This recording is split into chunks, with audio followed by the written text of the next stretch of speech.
Hey y'all, welcome back to Centered by Courtney. This week we're going to chat a little bit about this new moon in Taurus, what that means, what some different things you can do to kind of embrace this new moon, all the beautiful stuff coming forward. So this Taurus new moon is here and it's asking us to slow down, which is always, I think, the hardest thing for me.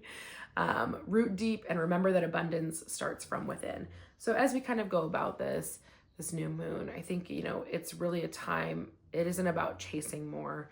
It's more about feeling safe, feeling supported, feeling grounded, and kind of what that looks like. And so kind of looking like the breakdown of Taurus, it's an earth side, so it's very grounding, dependable, very much so ruled by Venus, which is like beauty and love. And it really focuses on security. So financial and emotional security, pleasure and embodiment, slow but steady growth, and consistent comfort and values. And so really, if you think about this, like the blooming season, Taurus doesn't really rush the bloom. It kind of builds the roots first, right? By grounding and feeling secure and feeling kind of like connected in, which I love because, as we go through this, I think all of us can have that remembrance to kind of like pause and take a moment. And I think, there's kind of like a time and intentions around stability. So this new moon is ideal for like rebuilding after chaos. I know I went through so much with the eclipse season.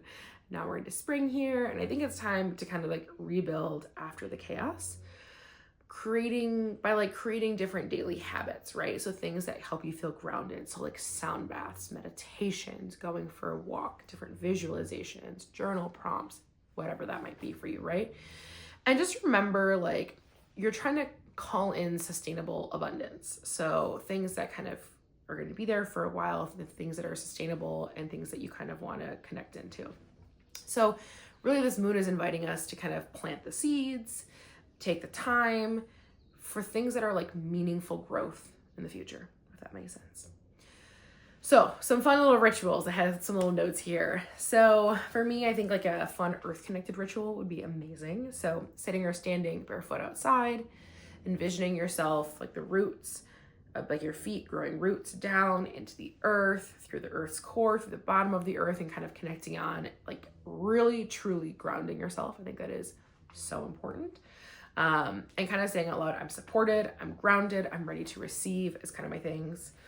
You can also create an abundance jar. You can do like affirmations, mirror work. There are so many different things. I will actually be launching a Taurus sound bath that kind of helps you ground, get into all of this, that kind of slow and steadiness. So that'll be out here. And I will share some journal prompts. But I just wanted to say, like, you don't have to hustle to be worthy.